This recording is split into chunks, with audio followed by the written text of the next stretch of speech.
Hello, my name is Peter Cinnamon and you're listening to a podcast which is all about the Irish League, where the campaign league-wise is now in the books. We have our champions, our relegationees and a quartet soon poised to battle over the one final European place. Glentoran slipped down into that bunch after failing to topple soon-to-be jet-setters Larne in a game which grabbed all the wrong headlines for what happened after the final whistle rather than what happened before it. Now we're going to skip round and cover all those final games. We'll look ahead to the Irish Cup final and we'll share our Irish League teams of the season on your penultimate episode of this term's Kick and Match. 38 game weeks, plenty of goals, actions, controversies, and we are finally here with only one big cup final to go and some post-season shenanigans to get through. But all of it's in the books, and next week is going to be the big bad boy where we go through and look back at all of our predictions and review the season. But you're going to have these boys for 2 weeks on the bounce. Welcome back into the podcast from Around the Grounds NI. It's the home team. It's Joe McCallion. Great to be here, Peter. And Ross Welsh. Hello, Peter. Sun is shining and Irish League football is coming to an end for many fan bases. It is already over. Interesting couple of games on the final day. It was one where there was not a huge amount on the line, but there still was some stuff going on. How have you guys found the past number of weeks with the league title being won in almost record time and relegation pretty much sewn up, and it was all slight semantics still to sort out? Well, I was on record as saying the battle for Europe didn't move me, but in the end it did. Once it sort of got over the Linfield victory procession as a thing, I was all in on seeing who got that second spot, and it was a good battle up to, I would say, game week 37. I'm sure we'll talk about it, but game week 38 wasn't a thriller, Lauren Glenn's, but up to that point it was brilliant. My not favourite thing, but something I slightly enjoyed looking at it because I assumed wrong and maybe it had been changed in the days beforehand, but Glenavon Carrick just said, nah, 5-5, not for us, just power on there. 3 o'clock, get it done, get it home. Yeah, I don't think that one even crossed our lips as on the go-to at all. For me, end of the season since the split, obviously Liverpool fan in the bottom half wasn't moved by many of the games. I was just looking forward to next weekend. Have you enjoyed your little tour around the place, winning lots of games, randomly finding form? You had a wee stuttery moment at Shamrock Park, but there is an argument to be said that actually the pressure being slightly off for Cliftonville, but still having to find yourself against teams and maybe find a bit of a mojo may have not been the worst setup. And yes, you're not going to be able to get any games at Solitude in the split if you need to go into the split playoff situation for Europe.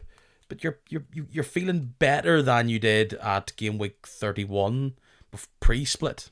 Yeah, I think so. I mean, it gives you that opportunity to, as you say, still put in good performances, but not have the same pressure of trying to get as high up that A League.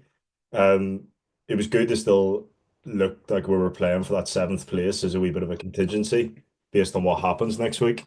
What happened to Portadown, Jim said it himself, just looked like a bit of complacency. Some players thinking we'll get this in the cup, but it was nice to see Jim was not taking that approach, and he said himself, players thinking like that don't belong at the club. So the task of this week, because next week is going to be our slightly famous, not famous review of the season, where we will play back to ourselves some of our predictions at the start of the season, the most listened to episode that this podcast has ever done.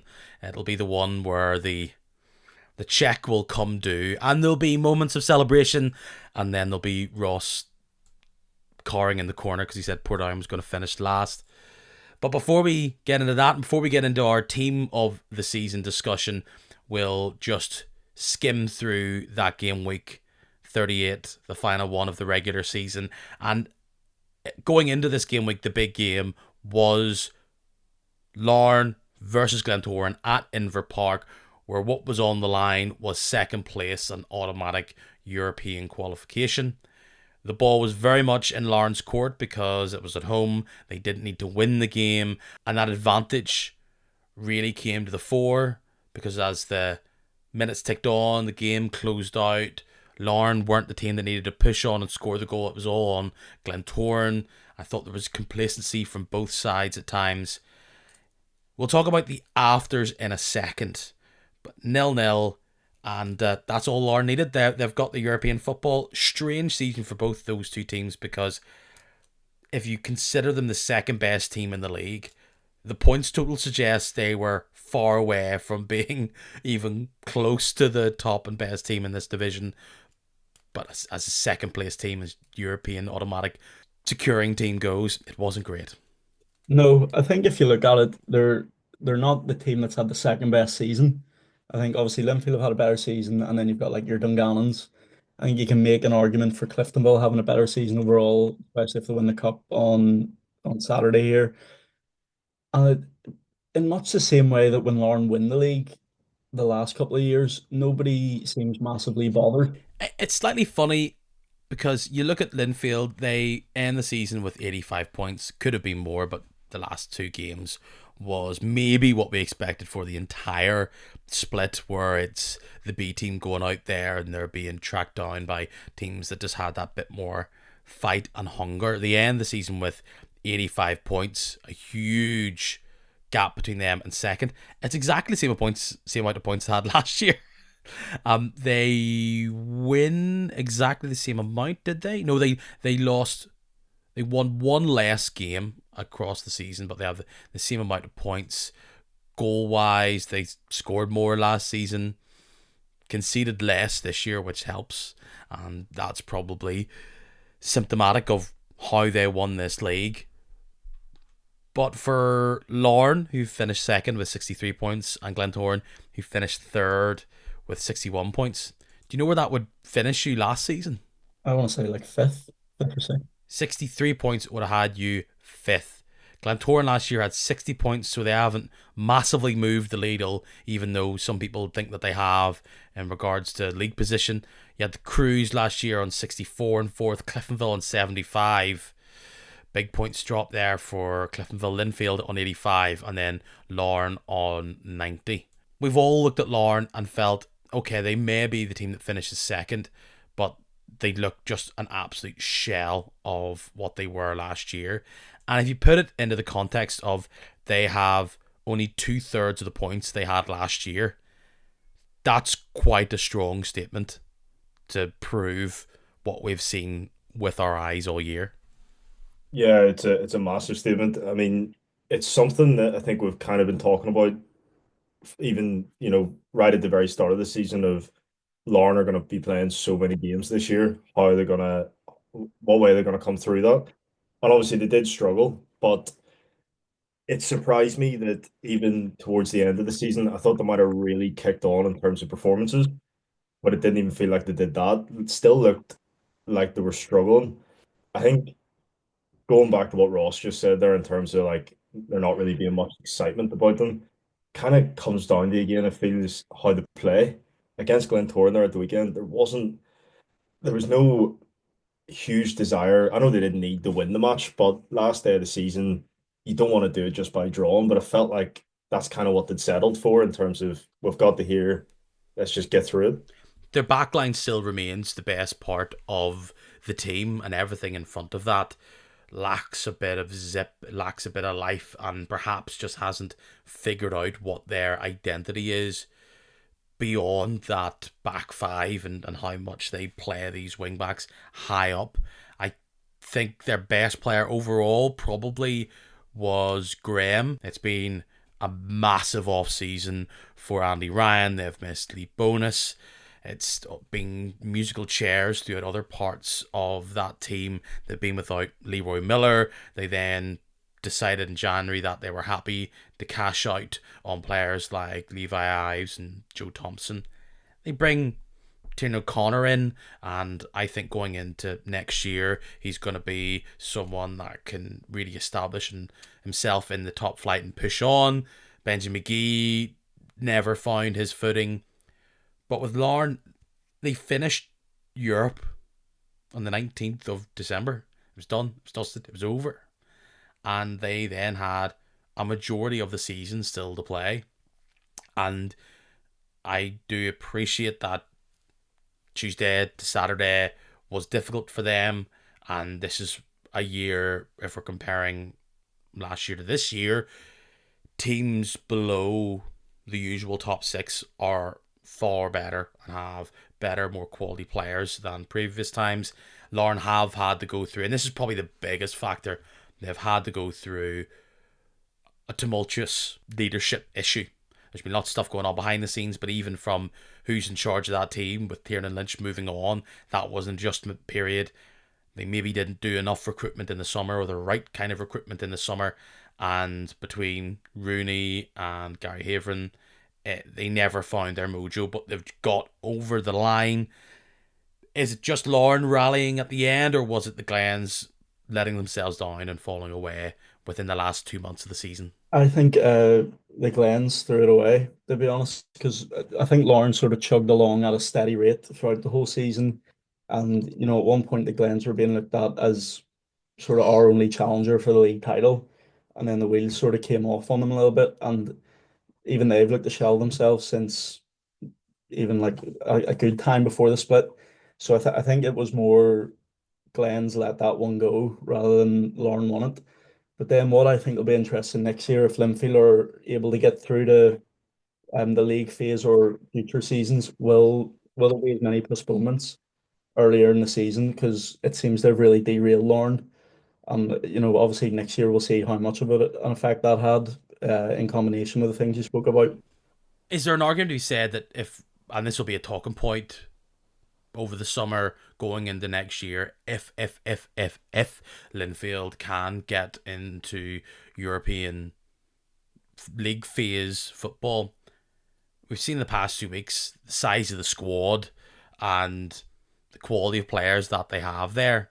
We don't know what they'll do, but there's definitely an argument to be said that they may have the squad in the same way that Larne maybe didn't, that they can go, we have a European team, and we have a team who's going to go out there and do the business in the league, or at least can hold down the fort in the same way. Because let's even take that team, and I'm not trying to say that the 25 players who are regular squad team players for Linfield are somehow like the all-stars of the league, but let's go to the game against Corian very briefly, and we have the side that's there.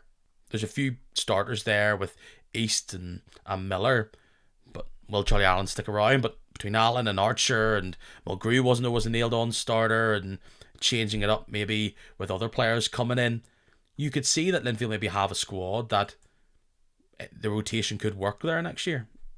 Absolutely. I mean, there was a lot of rotations throughout the split. I think it was Crusaders who played, and there was 11 changes. I'm still 1-3-1 at a bit of a canter. So, that shows that should be at the forefront of David Healy's mind if he's still there. To add just a little one or two players to sort of enhance that second team. But the way I would do that is by buying starters and dropping current starters down to that team instead of trying to buy for a second team. So it's an interesting one. I think we tried to do it the year we got to the playoff against RFS. You almost saw two teams from a Thursday to Sunday. And I think that's just what it has to be, because we've seen that the fixture congestion, like how many games did Lauren end up playing in February?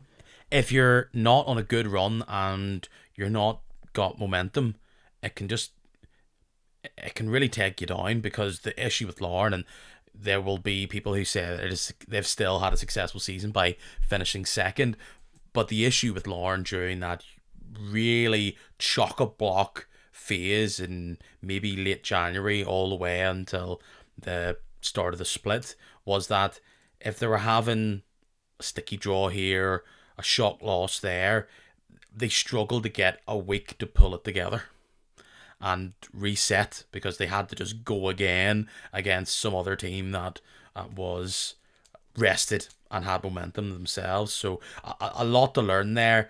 I agree with you with Glentoran. They had it in the bag and they let it slip, and they let Larne sneak their way back up and take it off them. It's not completely out of the bag for Glentoran if they could still get it through the playoff, but it's a gauntlet.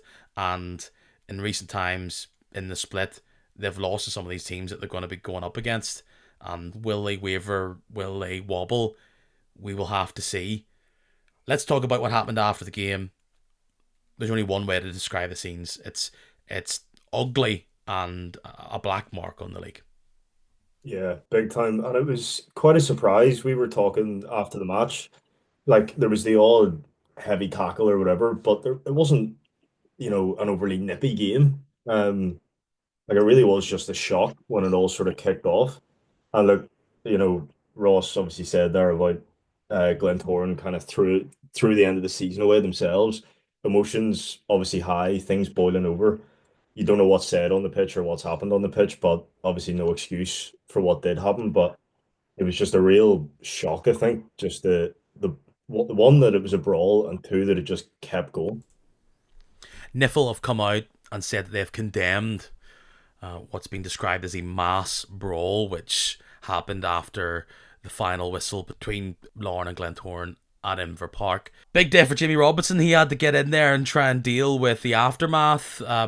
What has happened from it was that Larne's Aaron Donnelly, Conor McKendry were sent off, as were Glentoran's Fod Soule and Christy Pattison. Looking at it, from what I can see on the pictures that are out there, I can see amongst the skirmishes punches thrown that look as if they've made contact, quite a bit of aggression between players going back and forward. And I was surprised by some of the names that were getting involved and looked very, very frustrated. And we've seen in previous times of where if this is seen to be or is adjudged to be violent conduct, these bans can be very, very lengthy. Yeah, I think there's a few boys could be in serious trouble, and I think a few boys might have played their last games for clubs there. And you have to think that's them probably not kicking a competitive ball again until September, October time, and that's a long time to not be playing football. So you have to worry because that's You say September, October time. I'm not trying to prejudge, and we've also seen, we talked about it at the live show with Stuart King. This might not be it. Further reviews, refereeing post game, this is where we're at, and there is likely to be appeals if it comes through. We could be seeing 12 match bans being given out, and not just one or two. That's not up for me to decide what length of bans or if any long bans are, but we've seen if this is to be adjudged to be violent conduct, big bans could be handed out, and that is likely to impact Glentoran in this stretch where they're trying to secure European football. And for Larne, they were big names for them as well. If them and others, or others of course, receive long bans, how do you build for next season knowing that you could be without a player for over a month and beyond? Yeah, it's going to be a real struggle. And like you're saying about Jamie Robinson there and the four red cards that were handed out, we're there on the terrace, elevated view, and like we could barely even see everyone that was going on. So of those names you listed, I can think of a few that were missed out and more that will probably be coming. So it'll be interesting to see what sort of a side Glentoran could put out in their next game. They go into this playoff and we don't know who they will face off, because obviously the Irish Cup will come, and the loser of that final will then be placed into the playoff. But the one advantage for Glentoran is that no matter what, it will go through the oval. They will have to lose at home for them to miss out. So if they keep winning, they will have home advantage in every game, and they will have another bite of the cherry at European football this season. A team who has secured themselves access to this European playoff if the Irish Cup doesn't go their way is Cliftonville. It never really felt in doubt as they went to Leckview Park, play against Loughgall, knowing that as long as they did not lose, they would have secured 7th and into the gauntlet. And they did the biz. Definitely felt like an end of season game, and Cliftonville stretching their attacking muscles. Yeah, big time. I just really hope, you know, there is a bit of a difference, and no disrespect to those teams in the bottom half. Obviously, we're there as well, but there is a bit of a difference in the quality that you're playing as opposed to who Dungannon have been facing. Obviously, Dungannon didn't have as good of a run as us, but playing far harder competition. Um, so the teams are going in. You look at it on paper, we're in far better form, but the teams that we've been playing, the games that we've been playing, the way that we've been able to play, we can maybe practice a few more things, but it's going to be a very different level of intensity next week. That result meant the game between Portadown and Ballymena at Shamrock Park meant nothing because Portadown couldn't jump ahead of Cliftonville. Portadown do win out that final game of the season against the Sky Blues wearing a retro-inspired kit. The first one as a part of this Adidas deal, which they got. It was what Keenan Leeper was referring to or winking and nodding towards when he was on the podcast a few weeks ago. Any strong feelings? I know it's retro and it had a connection to an old kit, but feels odd watching Portadown with white sleeves. It was Arsenal-esque. I was a big fan of it. It was lovely. I nearly chipped in for one of them that they were selling, but I didn't in the end. And good to see fellow kick and match contributor Stuart McKinley getting in on the pre-match photo. If you saw that, No, I did not actually. he was the mascot in the original photo they used many moons ago. So he was Unbelievable. in the pre-match photo. That is class. That's class. So we'll see if that's a wee hint for what Portadown do next. But I know because I messaged Keelan after that and he was highlighting that it was the retro badge, the PFC and stuff like that. Feels very Barclays Premiership era. But, having either next season, I don't think this is going to be next season's kit for them, but having a weird, different kit on the last day of the season. But there was something that kind of tickled me about it. Yeah, big time. Bit of probably a few dads out there thinking game's gone, wearing special kits on the last day, but I don't hate it myself. Steve McCulloch with the main goal there, scoring a free kick against his former side, Ballymena United. So that's that season wrapped up for those sides. Results elsewhere, Glenavon thumped Carrick Rangers in the early kickoff. Other results then in the Section A. Coleraine get a bit of a mood booster by beating Linfield's rotated side. And what a goal from Reece Campbell. Yeah, absolute clinker. A goal good enough to win any game, as I say.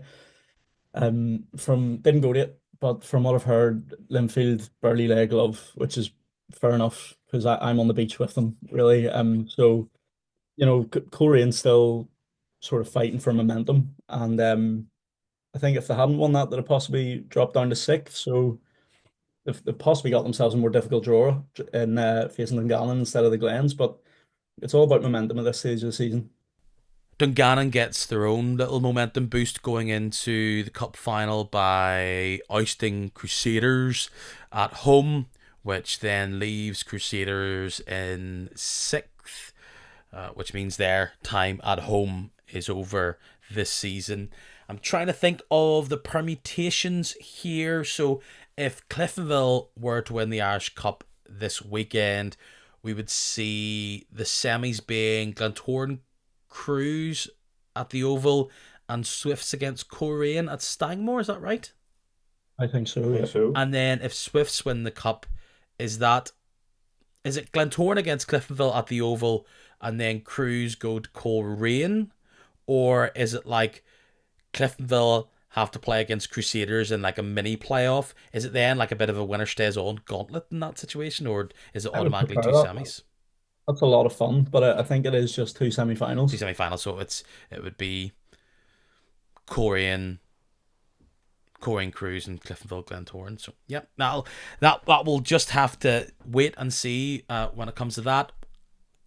Going to the championship very briefly, Bangor were able to lift their trophy. We spent a bit of time last week talking about it, so if you want to relive all the chat about Bangers season and how they did with our good pal Barry Flint. That's still out there and about there. And in that podcast last week, we were talking about this huge final end run of the season for Anna United, and they have done it. They're in the promotion relegation playoff for the third time in 4 seasons, and they are the hottest team in the country.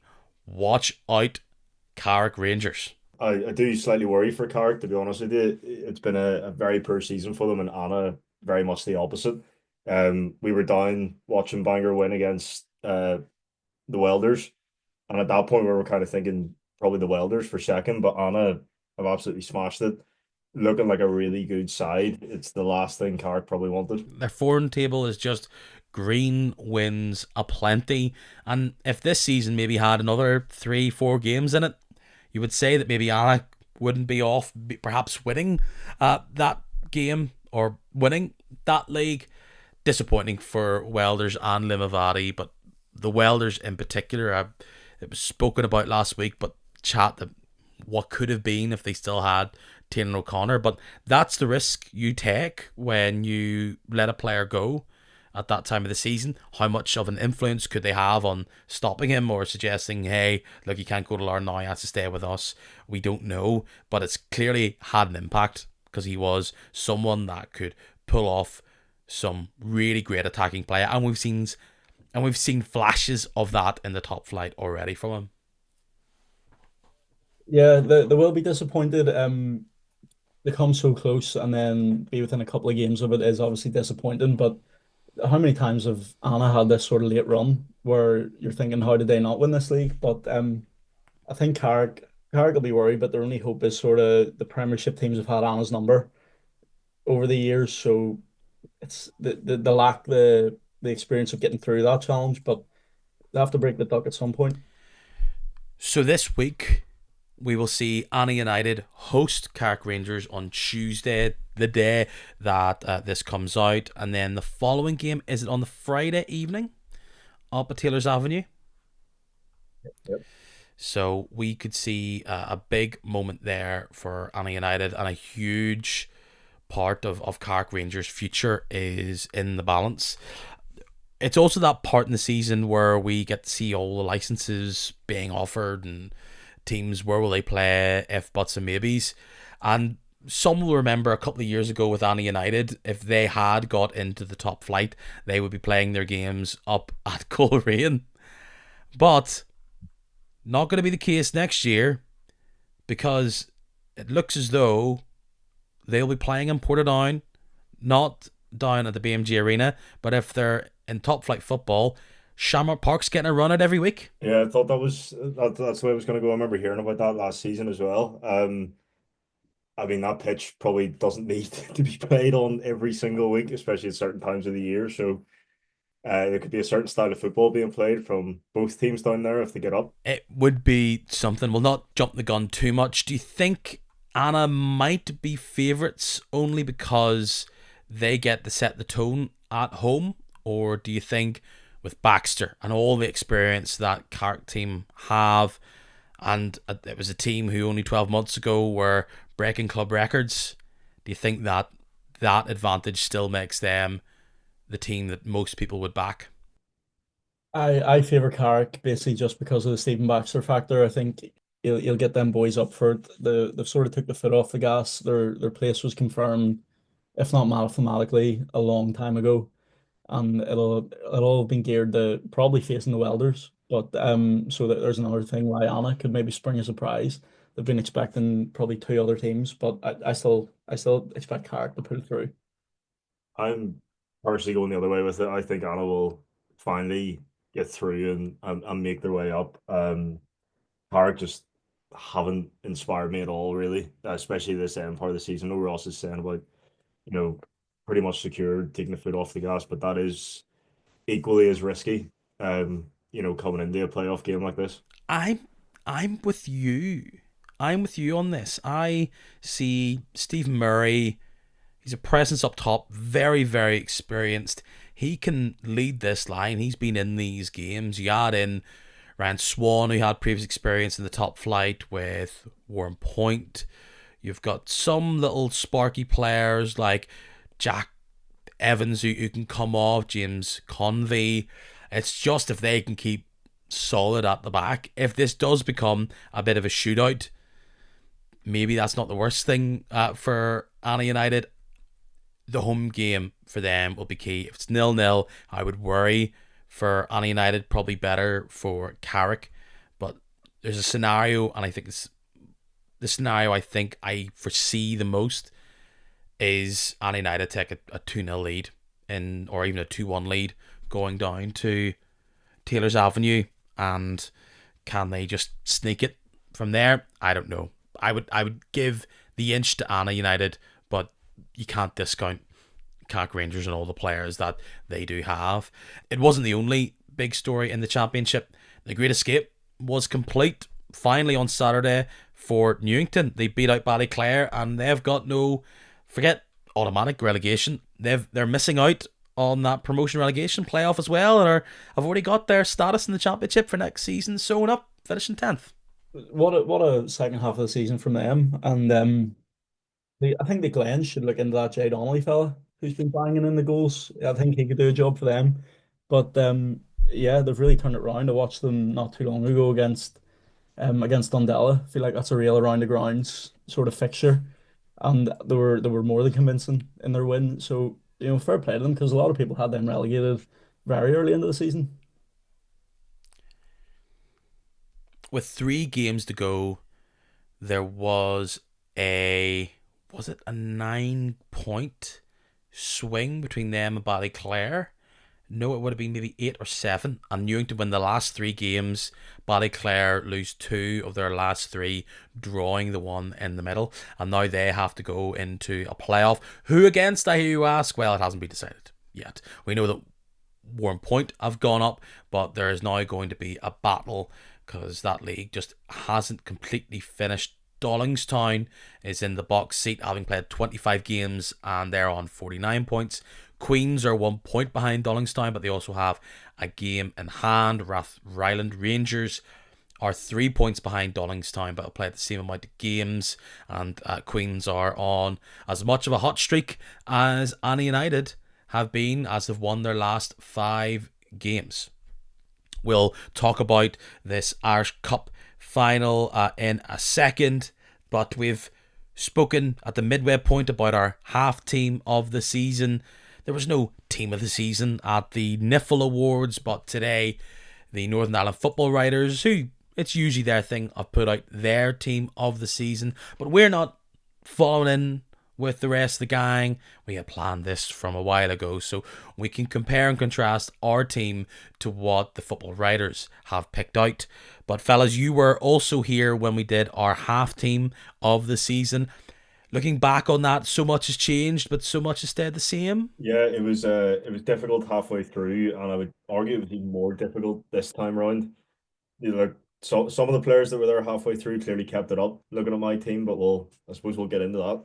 I struggled a lot more this time, just because I sort of wanted to keep a lot of my half season team in, but they tailed off a little bit. I felt like I needed to get more Linfield in there as we cantered to the league, so you'll notice I've done that as well.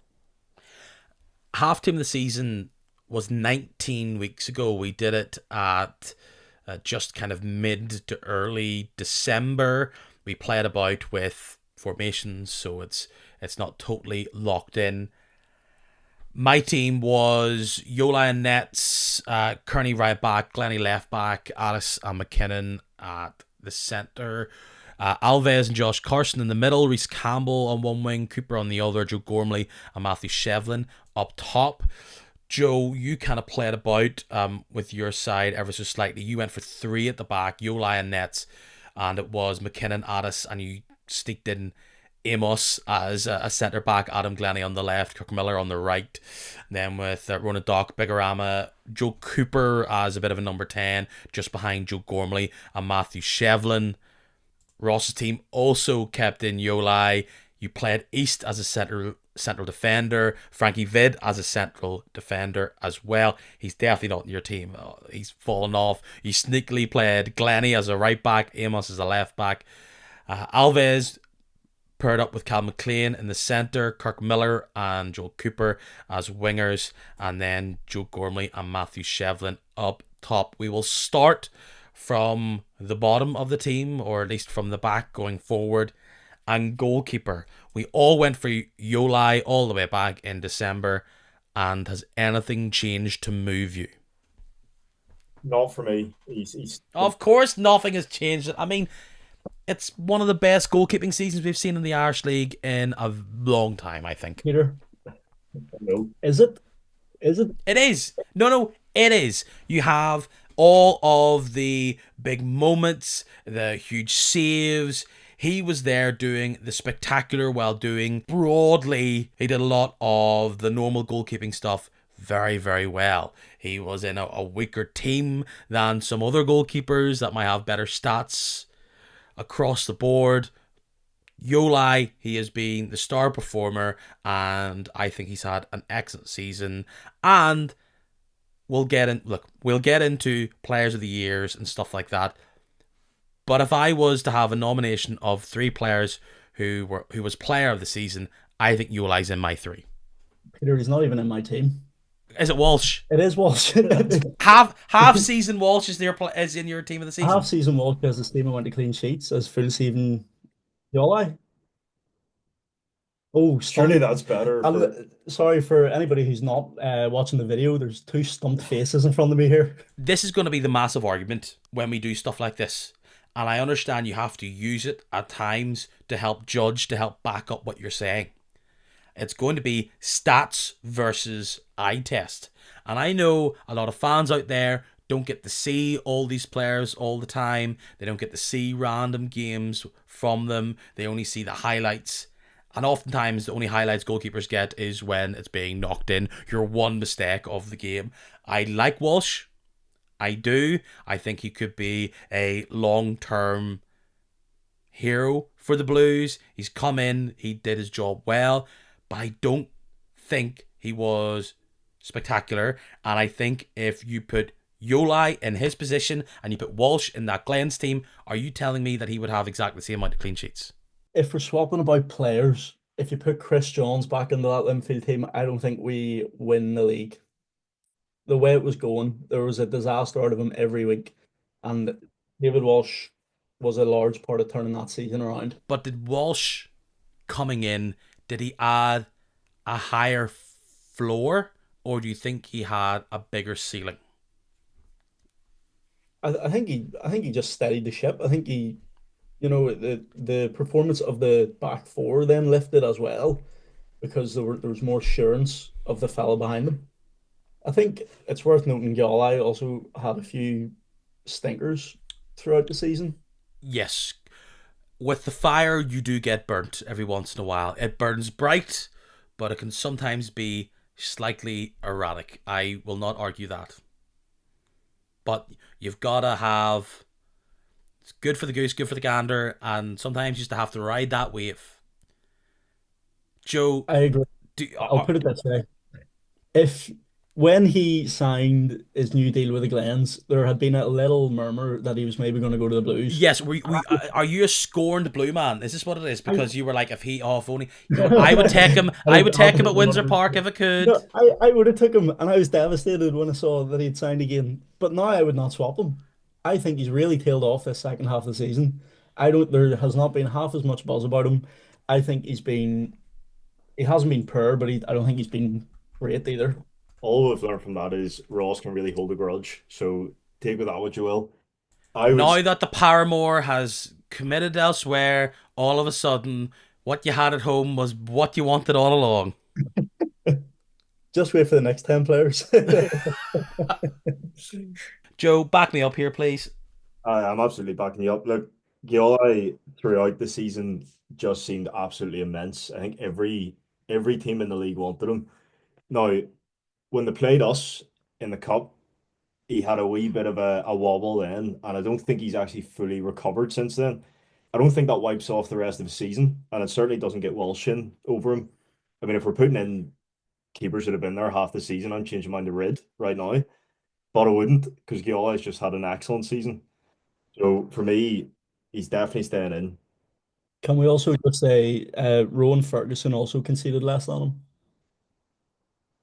Just there you Well, go. there's the stats versus eye test again. Exactly, exactly. Look, there was in the half season moment there was a debate that Aaron McCarry should be in the conversation. I don't think so. In the end, that Portadown stoutness at the back slightly tailed off. He's had to deal with the odd injury, and I'm even just thinking of like the save in the cup final. I meant for nothing, but just getting over to that side of the pitch, he does some stuff that other players aren't able to do. And perhaps if Walsh had the full season, we could be talking something different. But I think you're talking about a player who had a season where he was getting lots of sevens and the odd eight, and Uli would go 9, 10, 8, 9, 9, 6, 7, 8, 9. That's my view. So that's why it'd be Uli, and genuinely he would be my top 3 for player of the year. Let's do left back, which in my opinion, and maybe you have a different formation, so maybe you don't even have a left back in whatever way you've done this. But what a year for left backs in the Irish League. Yeah, big time. You could have, we had at the halfway point, you shimmied over a left back and tried to sneak him in as right back. And I don't know if I would 100% agree with doing that. I think I just have to take my medicine. There's an argument for about 3 players in this position. And they probably deserve to be in a team like this because they've been playing at a team of the season level. I've shoehorned 3 left backs into my team. Ross doesn't play by the rules. He doesn't play by the rules. Joe, for that big reveal, who have you went, or at least tee us up with who you were considering? I was considering McCulloch. Um, he was in my, I think you read about there. He was in my half team of the season, or he was definitely considered at that point anyway. Steve McCulloch from Portadown. Yes, indeed. And look, I really struggled with not putting him in because I wanted to. I don't obviously Portadown had a better season than Ross expected, but I think he had a bit of a standout performance on that side. Um, but he didn't quite make it in the end. So it was Amos that I've ended up with. Danny Amos is who I went for.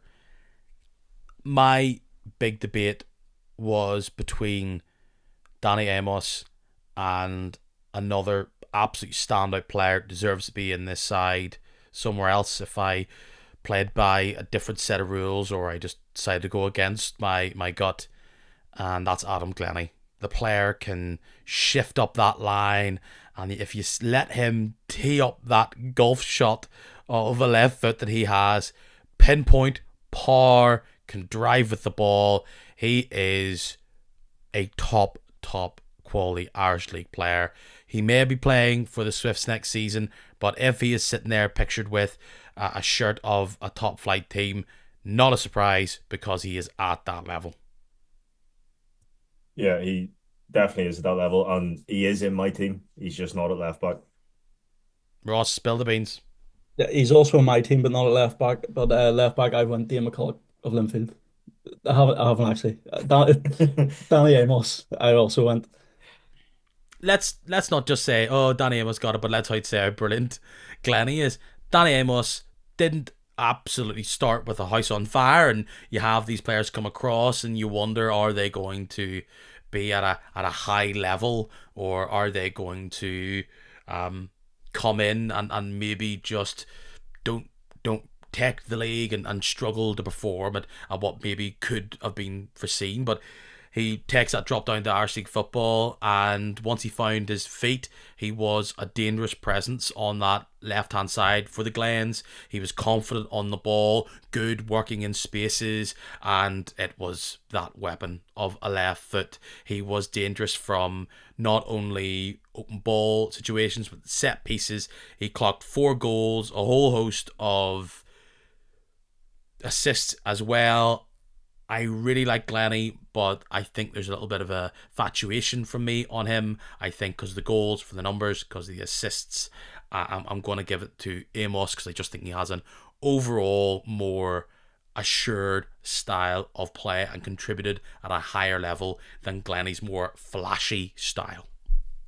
Yeah, he's the shining light of that Glens team for me, and you just wonder if they'd have had a proper out and out goal scorer up there to meet his crosses that he was putting in, how much better would the numbers have been again? So yeah, he's almost one of the first choices in that team for me, outside of maybe your strikers. But yeah, you definitely take him at your Irish League team. Shall we go on over to right back before we talk about centre backs? Because I actually think centre back's the hardest position to pick in this team. And there's probably a number of reasons why.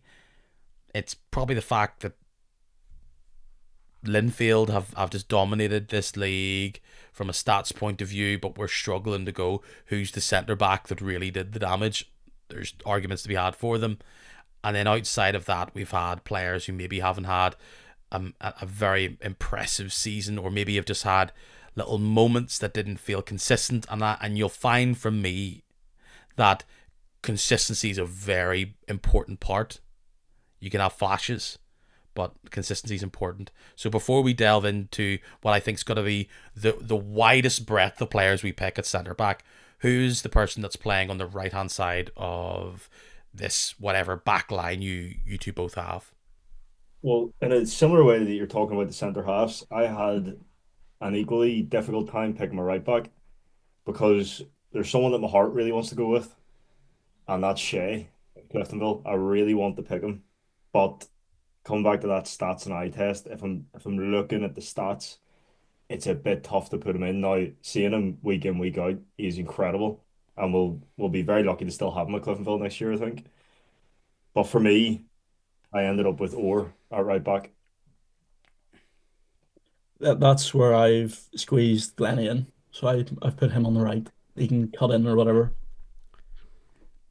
I've surprised myself with my pick, and I've actually went for Orr. I think he's someone that might not have the flashiness of some of those other rampaging left backs that we were talking about, and he is the strong contender for Young Player of the Year, and there's many people who believe that he will not be playing Irish League football for too much longer. But he came in, he made that position his own, and he was solid as a rock. There was a few learning moments here or there, but he was very sturdy, and he was one of the main factors of why this Linfield team didn't concede much. He didn't have a huge amount to do for long periods of time. He's a very different kind of right-sided defender rather than an out-and-out wing-back. But I think from a stats point of view, and someone that's just had that proper consistency in a very successful team, he's the player I went for in the end. You're right. Maybe Joe, I could have gone for Kearney. I went for him mid-season. I think perhaps he did so much going forward, or just was someone that was better from the defensive point of view. And a lot of other teams just had a bit of either they didn't have a player that stood out or rotation. I almost went for Stephen Scott, an underrated player at the right hand side. While Glennie gets all the plaudits, Stephen Scott is often forgotten about. But I think just the high level play and the pressure that was on, or every week having to throw on that shirt of Linfield in the big games, he had to play in and perform in and get the result. He's the man I went for. Yeah, he was as close to a constant as you could get in that Linfield back 4 times of the season. And, he popped up with big goals too. Remember, he scored at Seaview just before the split. Great header. And I think you're right. I don't think we'll be seeing much more of him in a Linfield shirt, unfortunately. But he could go real far. He gives me sort of different type of player, but he gives me sort of Trey Hume energy, and that I think he would just adapt well over the water. Oh, he's very fit, got a brilliant frame. I'm not saying it was a dominant performance for him. Like, he was young, he's a teenager, and there was moments where I know he's got the height, but perhaps when he was having to face off against some high balls, or he was trying to be exploited maybe by some one-on-ones. But overall, he stood firm, was very good with those one-on-one duels, and underrated skill for a player like that. And I'm going to give it to him.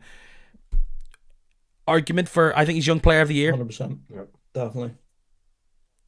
If we were to look at maybe other contenders and create the three, I know we didn't have a Young Player of the Year at the Niffle Awards. You're probably looking at him, Glennie, maybe Kearney. Am I missing someone out? You make an argument for like a John McGovern maybe, but I don't know if the numbers are there enough.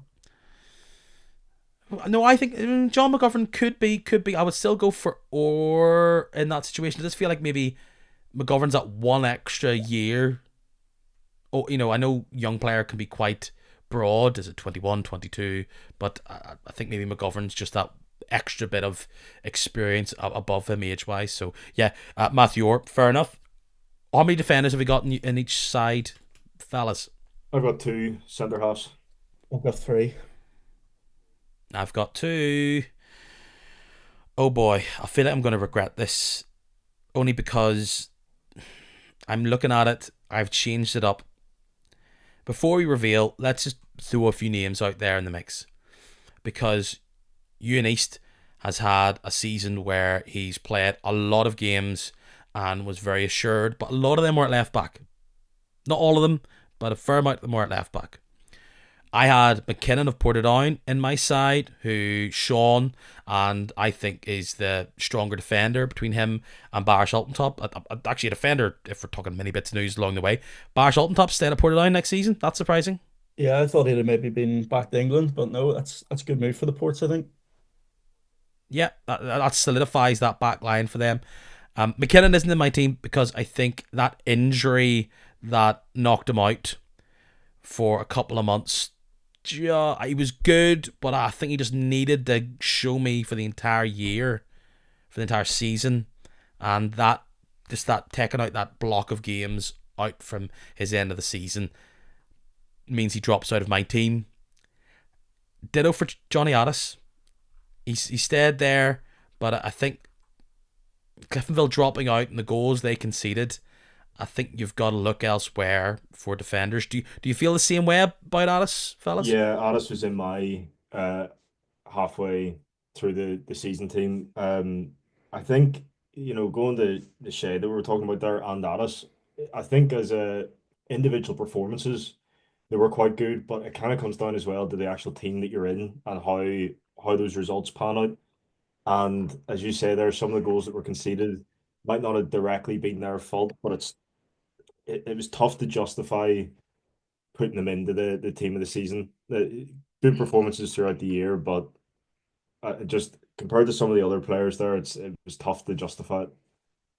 Yeah, when there's such a wealth of options, you can justify saying that Johnny Alice had a pretty good season, but when you see the options that are on the table, I don't think you can really put him in. Where does Eunice come in for you fellas? Is there a way that you couldn't fit him in? Oh, he's in my team. He's also in mine, and he was probably one of the first ones down, to be honest, which maybe says quite a bit. He had a brilliant season, and there was a bit of talk of him going to Coleraine, and I'm so happy that we've got him down to another year, and hopefully we can get a left back in so he can play in his natural position of centre back because he's a touch limited going forward, but he's done such a job out there that he's being put in team of the season team, and that's not his number one job. How often would you say was he deployed at left back? I felt it was The a vast, lot, the vast, it was the vast majority of the season. and Yeah. that's where I'm struggling to do it. I think we're talking about a centre back who played most of his time at left back, and we're trying to then, but he wasn't good enough as a left back to beat out Amos or Amos or Glennie. So how can we stick him in there?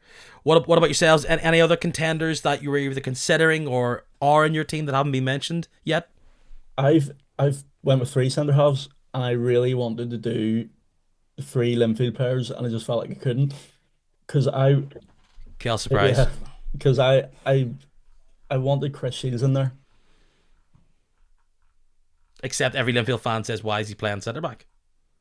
Every Linfield da says that, but yes, why is he playing centre back? I suppose but he's bloody good when he plays I there. do like him as centre back. I do like him as someone who comes out with the ball and finds men and can drive and can really do well when the backs are against the wall.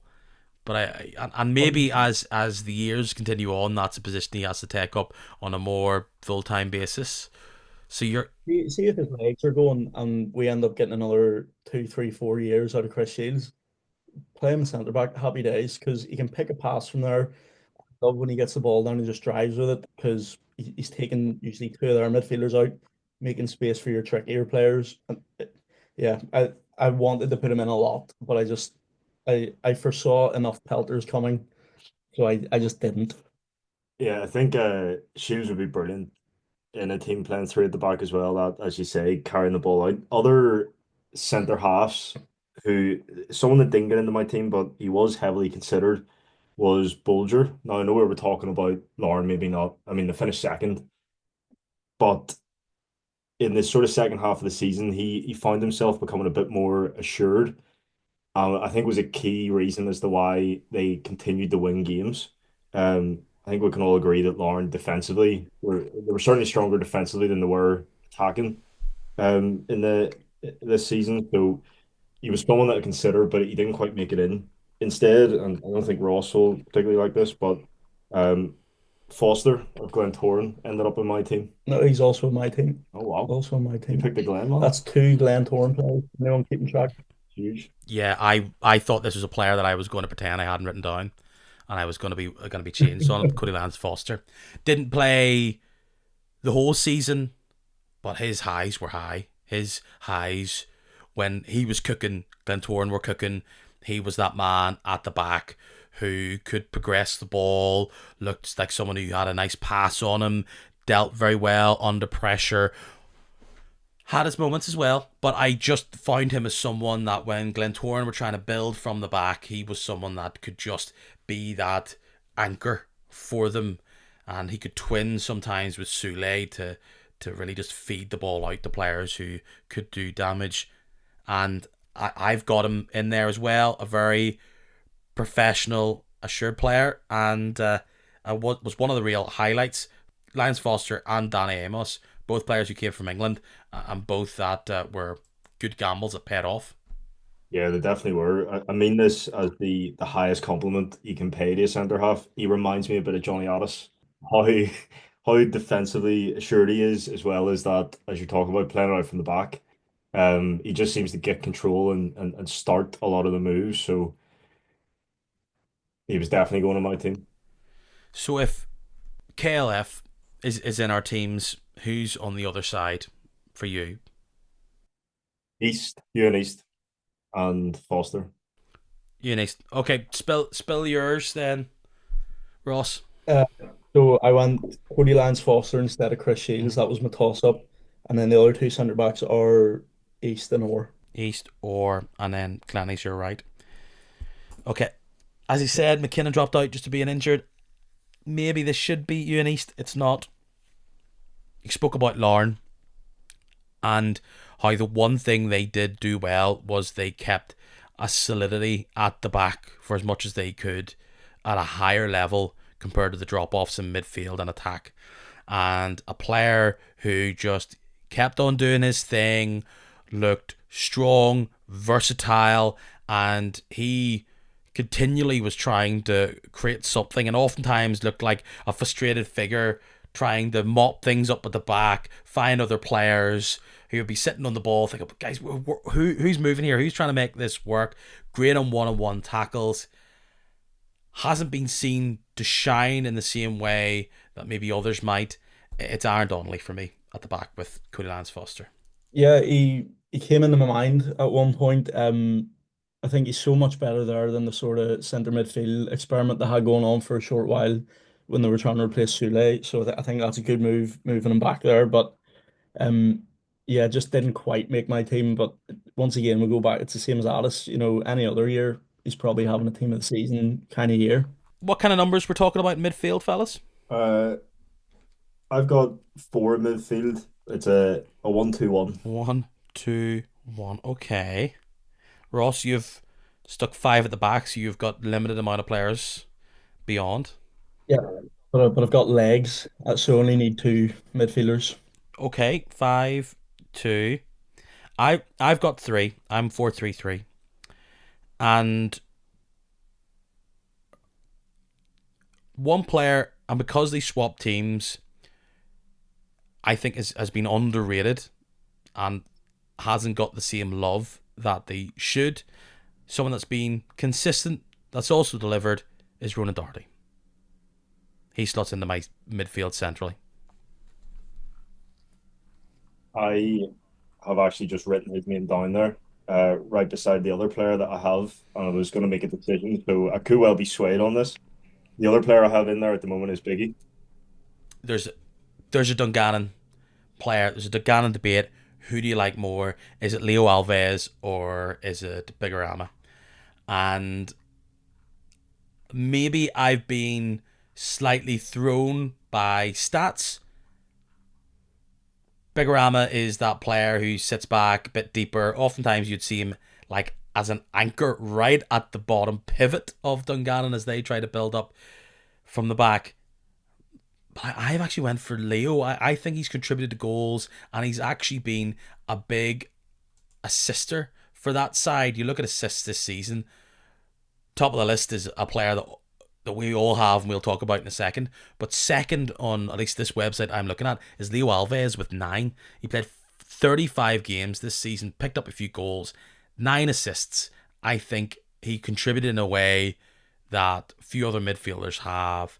And I think he's had a brilliant season. He's had a breakthrough season, even at the age that he's at. Ronan Doherty picked up a couple of assists as well, 35. He scored a couple of goals as well, but he ticks along so nicely and was, of all the additions that Coleraine have, others maybe flashed or seemed more flashy, but I think Ronan Doherty was the real player that they needed to impact the game because he can control a midfield as good as anybody in this league.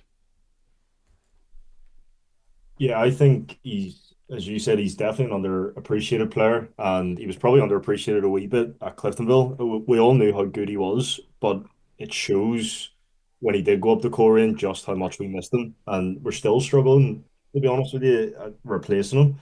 And we probably will continue to. The three players you've talked about are all three that I had down.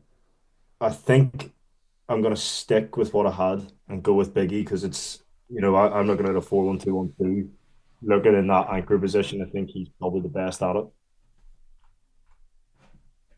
My first choice was nailed on from the start, and we'll talk about him in a bit. But my other one was getting Biggie, Alves, and Doherty down to one, and I ended up going for Bagheera Mana. Um, you almost talked me round to both players there, but I'm just sticking with Biggie out of pure No, I, stubbornness.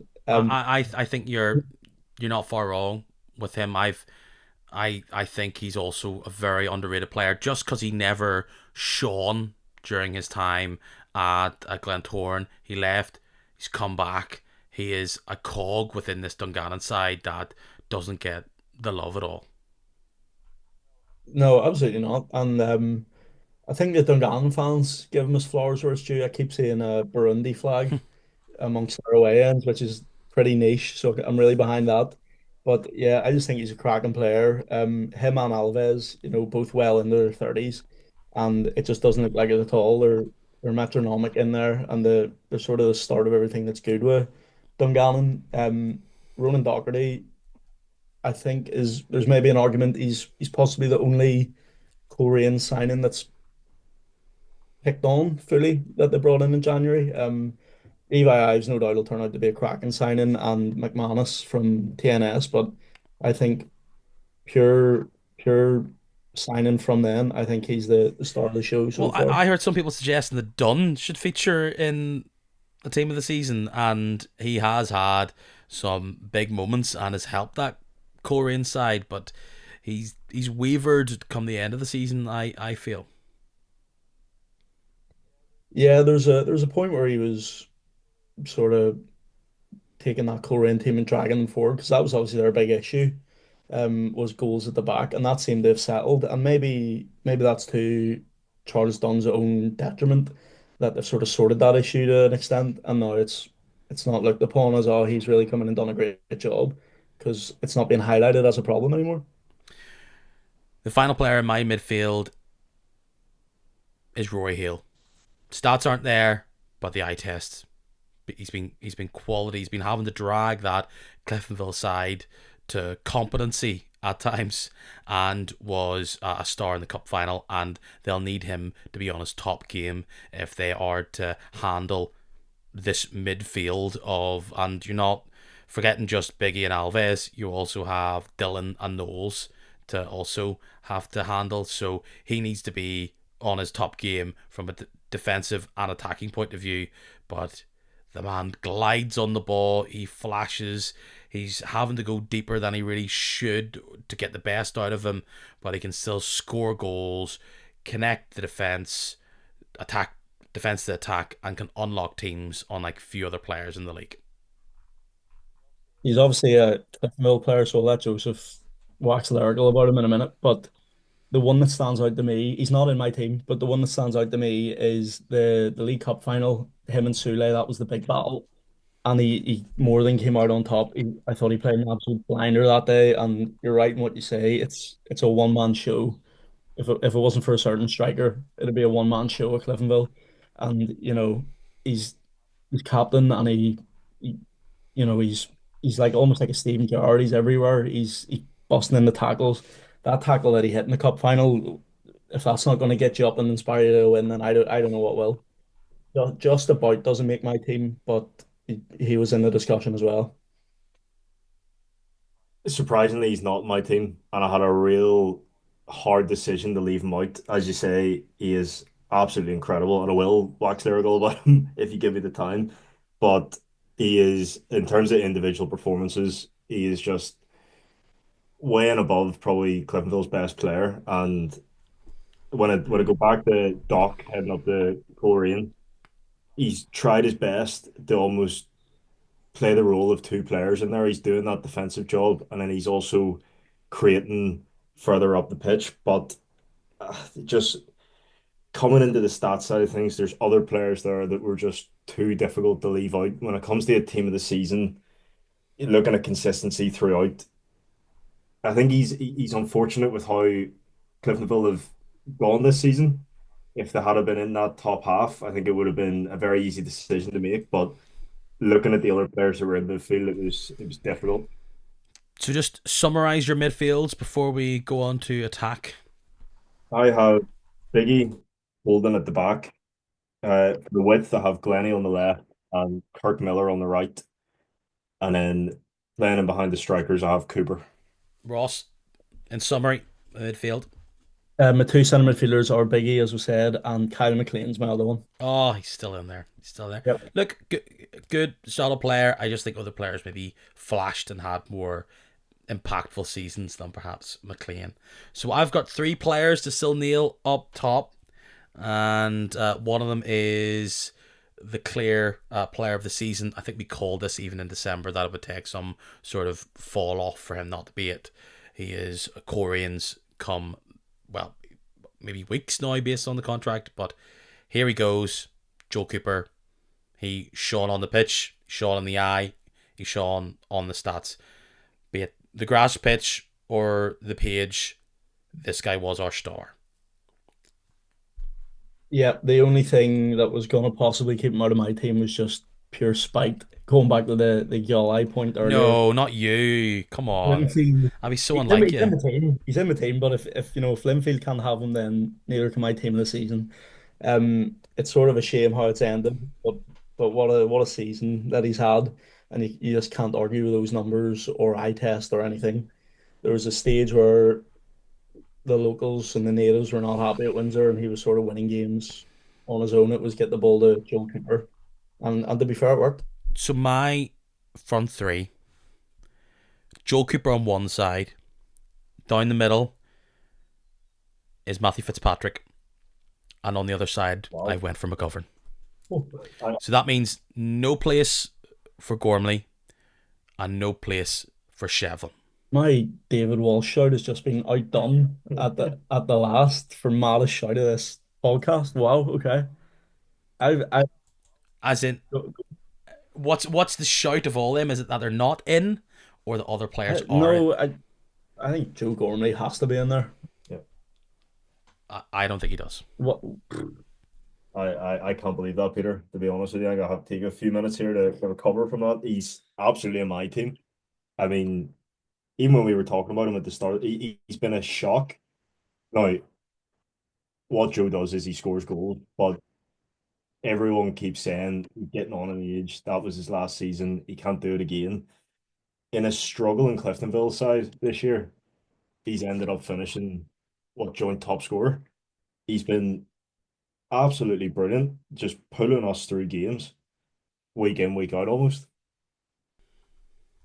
Has he not been a touch of a flat track bully, where he's got his goals in bunches That's what a at times? striker's for, though. Absolutely, absolutely. But overall play, and maybe you're not looking at my Fitzpatrick pick down the centre. You're looking at McGovern. But Fitzpatrick gets a decent amount of goals himself. He passes the eye test from being an overall contributor. He's been a main man for a team that's won the league, and he's contributed in other ways by playing 35 times and assisting 7. He's the third highest assister in the league. I don't see him see the same output from Gormley. I do see it from goals. He has 20. I don't have the stats in front of me of how many there are penalties. I think the penalties is what beefs up Shelvin's stats. And I'm surprised looking at him having 20 goals this year. And he's kind of popped up in other bits and pieces. It was a lot closer between Gormley and Fitzpatrick than it was Shelvin and Fitzpatrick. I'll say that. Fitzy's also in my team. You're right, and Well, yeah, well, I could have predicted that 3 months ago. player season as well, young player season, everything. But I just think you kind of have to put. He's literally called Joe the goal. You know what I mean? Like you have to put him in there just on vibes alone. Like it would be a very bleak Clifton Chelsea. Bing, what is the most Gen Z thing that's ever been said in this podcast? It's imagine being a Cliftonville fan, bad enough as that is. Imagine being a Cliftonville fan without Joe Gormley. That is a life devoid of happiness. Like Oh yeah, they would struggle without him. I understand that I think he's been good, but I do think that Fitzpatrick has shown and that his ability to improve the other players around him gets him in the team. And I might suggest that you're looking at me saying, how did you fit in McGovern and not him? I am just in love with McGovern. The man can run with that ball at pace. He can beat players one on one. He's silky with the ball at his feet. My goodness, does he know where the back of the net is? He pops up in big moments. And when I look at the stats, I'm surprised that he's scored as few goals as he has. He scored plenty of them, but I'm surprised that it's not more. 13 goals seems like a paltry sum, but a majority of them are from, I think they're all from open play, are they not? Because Dylan would be the penalty taker. Not that I can remember a lot of penalties for Dungannon. It's a 7-goal swing. Also, Gormley's been out of the side for, you might say that it helps his push for player of this, like being a team of the season, because when he's on the pitch, he's impacted it. And oh my goodness, if only he had played X amount of games, he would be in a good spot. Like he played in total, well, 31 games, and is 7. How many of them are from? And 16 subs. 7 of them are subbed on. So he starts about 24 games this year. I like Gormley. I'm not trying to discredit his legacy. I just like Fitzy more. I'm trying to think where you had him now in the top strikers for the live podcast. He better not have been Number one. okay, Number one. So I back fine. this guy more than you, also a fellas. bonkers shout, but for another pod. Only if you were there, you could have argued with me in person, boys and girls. So no McGovern in either of your teams. No, I would like him to be. I'd love him to be because I also enjoy him as a player, but not to be your dad. He has scored far less goals than the striker that I want to put in that team. I could see him in a couple of years' time, definitely being in the team. But this season, I think just maybe not. You could maybe see me going, okay, I have Ronadoc with Leo in the midfield, Roy Hale and Cooper, maybe Roy a bit deeper in that midfield role that he's had with Cliftonville, and then Joel Cooper behind Fitzy and Gormley. But I'm being strong. I've been playing one player wide in Cooper. I'm going to go McGovern on the other. And I will fall on this sword, but I appreciate it. So we'll go through our teams then, starting with myself. Yolai in goals. From left to right, Danny Amos, Cody Lyons Foster, Aaron Donnelly of Larne, Matthew Orr of Linfield. A trio in midfield of Ronan Dock of Coleraine, Roy Hale from Cliftonville, Leo Alves of Dungannon, and then a front three, McGovern on one side from Dungannon, Joel Cooper on the other side from Linfield, and Matthew Fitzpatrick down the centre. I've gone David Walsh in goal. My back three is Matthew Orr, Cody Lyons Foster, and Ewan East. Then my wing backs are Danny Amos and Adam Glennie. Kyle McCallion and Gail Bagheera in the middle, and then I've got Cooper on the left, Gormley through the middle, and Fitzy on the right, just to work those channels. I've gone for a 4-1-2-1-2. Got Giola and that's my fullback Seamus on the left or on the right. Two centre halves, Ewan East and Lyons Foster. And then into the midfield, Biggie Holden, Glennie and Miller. Glennie on the left, Miller on the right. And then Cooper playing in behind the two strikers, which for me, Gormley, obviously, and Fitzy as well. If we were to do ad hoc awards on the hoof, we've talked about it for weeks. Cooper's our player of the year. Matthew Orr's our young player of the year. Rodney McAree is manager of the year. That's kind of our lot, isn't it? Yeah, I don't think you can look past them. I think Neffel gave goal of the season to Jordan Jenkins. I'd have went Shane McCartan against Larne personally from well in his own half, but that's just me. No, I agree with the Jordan Jenkins Is it goal. was a The great goal as a technique. clinker? And maybe there should have been a bit more Jordan Jenkins chat there, but I think he's popped up well, but the stats, you're giving me a bit of heat for putting in McGovern. McGovern's still the fourth highest goal scorer in the I'm league. just chucking names out there. I do not believe for 1 second Jordan Jenkins darkens the door of that team. But I think what you say is right. He seemed to always score when the Glens needed a big win. He was sort of there. If you can, and he has had a real statement season for the Glens, where I think Glens fans will want him to be an asset to have. He feels like a player who has warmed himself up to the fan base. He seems very passionate to play for Glentoran, and we'll see if he can continue to further step on and get big goals for them next season. If they are looking to assist and boost that team, you would say that up front is probably an area they would look at. What that means for Jenkins, we don't know, but it's an area they would look at. If there's a breakthrough player award, it's probably McGovern.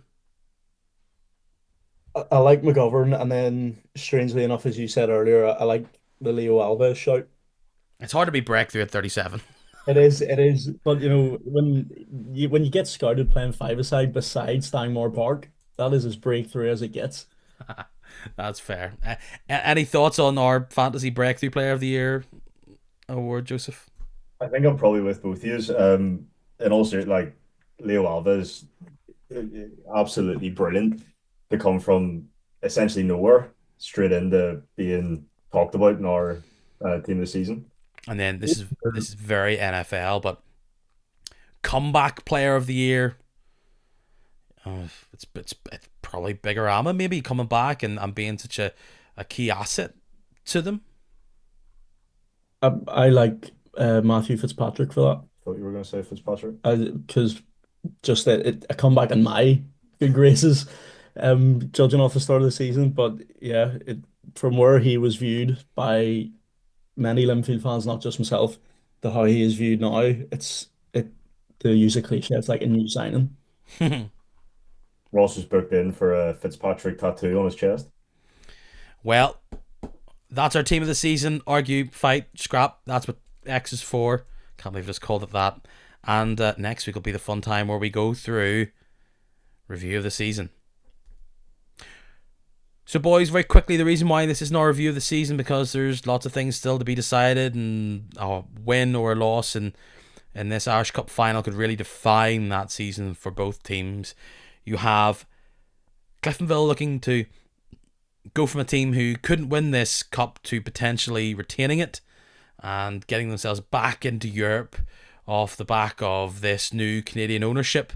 And then we have Dungannon, one of the real, we're talking about breakthrough players, breakthrough seasons for them and Rodney McAree. And we don't know if they can keep this team together, if they can push on next year. So they want to strike while they have had one of the best seasons they've ever had as a club.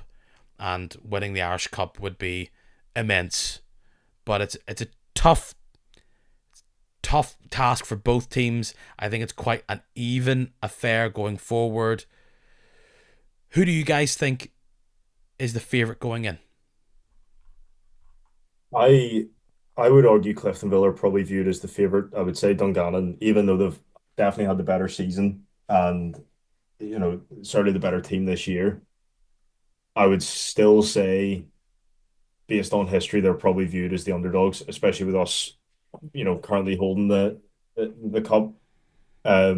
So I think a lot of the pressure, I feel just as nervous as last year, same amount of pressure, but it's the complete opposite side. Last year was like a fairy tale moment for us to try and finally break that duck. Now that we have, it's a case of, well, you won it last year. You are historically the bigger team. This is all on you to hold on to it. For Dungannon, the way their season has ended, it kind of now feels like, look, it was still a successful season, of course, but it feels like a lot is now riding on this as to what way you'd look back on this team. If they lose this final, are they talked about as the Dungannon team of 24-25, the same way as opposed to if they win it, they're looked at completely different. Ross, is this Dungannon side 1 to 11 better than Cliftonville?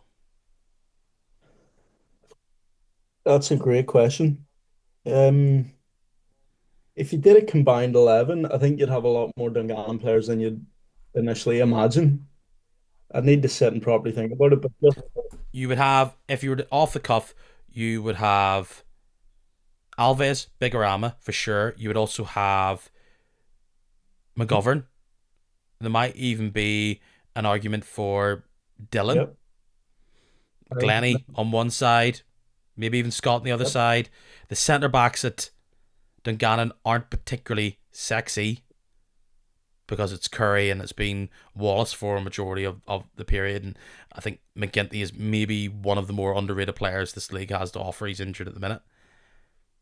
It would be a lot more even than you'd expect.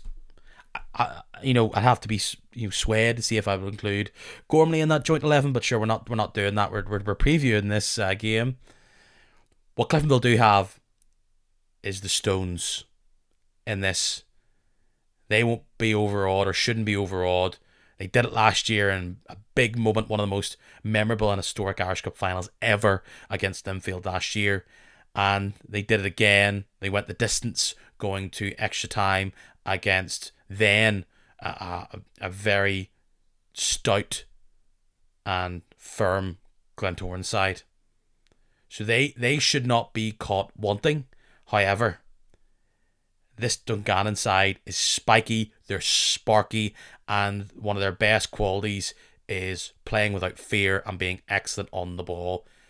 Cliftonville need to disrupt this Dungannon side because if they don't, you can actually see them happily passing it from one end to the other, and all it takes is just that one little moment, that look maybe from an Alves or a Bigorama, just to see McGovern getting a yard on a man and breaking through. Because Dungannon can do backs to the walls as well as anybody.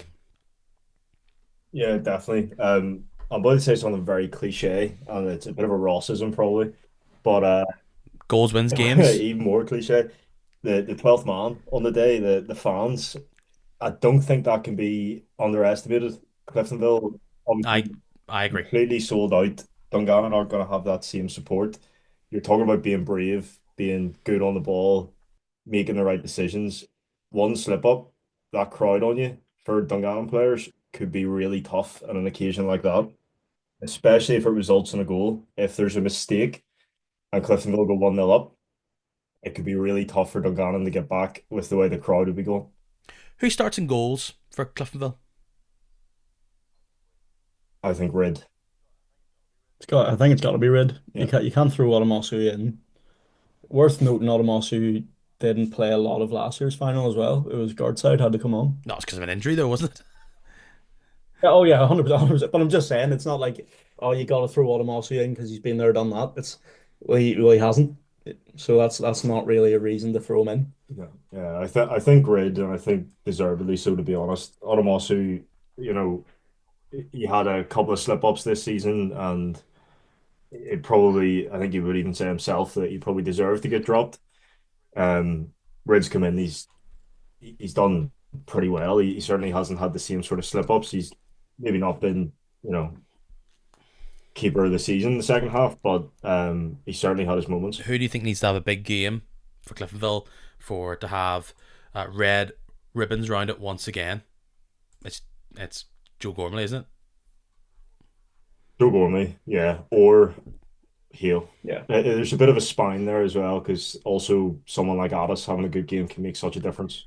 We've seen that before in Windsor Park as well in different cup games where if you have those three players and the keeper doing well, it's tough to beat Cliftonville when those three players are playing. I think players that could sneakily play a big part is the like your McWoods or your Parsons. Just if Joe the goal can't go the distance or if he's just coming up against a stubborn defence. I think those two, if they come on fresh legs, I really like the look of Parsons from what I've seen of him. I think they can have a big say.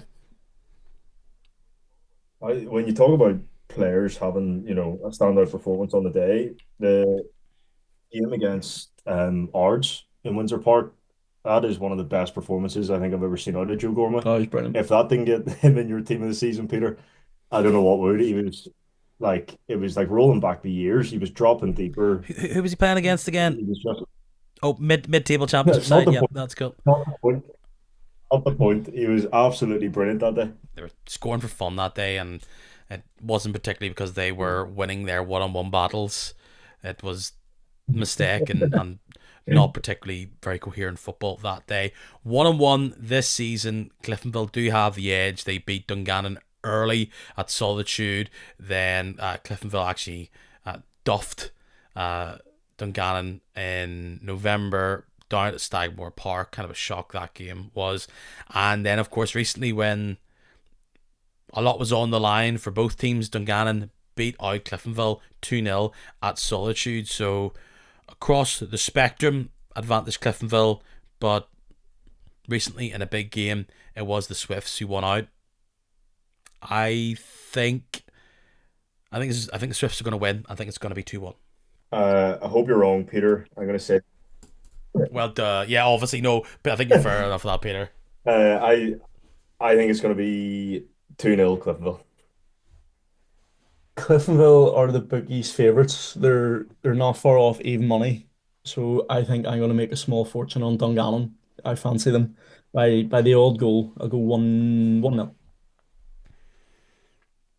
Routes to victory for Dungannon. It's keeping it 0-0 at half time and trying to catch Cliftonville down. Like there is a scenario here where Cliftonville just have one of those off days going forward, where they mark Gormley out of the game and the other players around there just aren't getting a sniff. We've seen this being an issue for Cliftonville this year at times. Yeah, it certainly has. There's been good play throughout the team and then just not being able to score.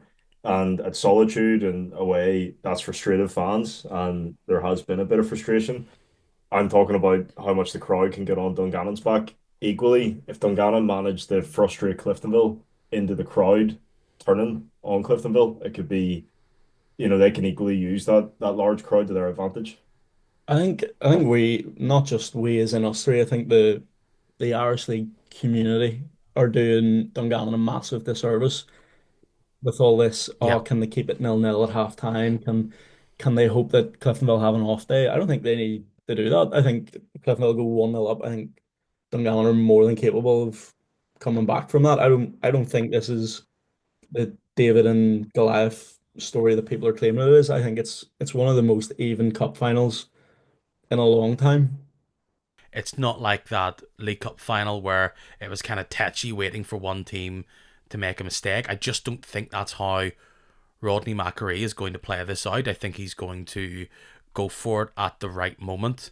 And also, when you watch Dungannon, they kind of only play at one speed. They're kind of like a video game team where they don't have this notion in their head where they want to play it about and try and force the mistake. They don't do that. They kind of blitzkrieg you and keep it high up, and they ping it back and forth between Alves back to the wing backs, and they could be found out. That three at the back could feel slightly off kilter with how much width Dungannon can have, and the concern you would say for Dungannon, or the advantage that Cliftonville would have, is that Dungannon just doesn't have the same quality of bench that Cliftonville has. It's not packed with stars, but we've seen what Mick Woods can do coming off the bench in the past few weeks. Do Dungannon have something similar? I don't think so. No, I think you're right. It's definitely going to be the timing of those substitutions, how they're used, and just sort of the way that the game's playing out. I get Ross's point in terms of doing Dungannon a bit of a disservice. I think it does just come down to the occasion as well. There's a couple of young players and certainly more experienced players in that Dungannon team, but a lot of it is youth. And I think in a big game like that, a lot of those Cliftonville players still have that experience from last year. I'm going to say Dean Curry goal in the first half an hour. Then it'll be penalty to Cliftonville, which will then be rattled in just after the break, 50-minute, let's just say. And I think it will be a whopper of a goal from Tomas Galvin. I think this is going to be his coming out party. He is going to score a big, very impressive goal with maybe 11 minutes to go. And that's me calling my shot. But there's actually, look at the bench. You can see Thomas Maguire coming on and others. So, interesting final. I agree. Are we both set to be there? Are we holding hands in the red end on Saturday? We are indeed. Yes, I will be in the cup. So if any Cliftonville fans want to shake my hand after that defensive Joe Gormley, they're more than welcome to. Fellas, it's been an absolute delight having you on numerous times this season. We're going to do it one final time. I will see you this time next week where we do the big one, the one we've been hyping up and waiting for all year. See you then. Bring it on. All the best, Peter.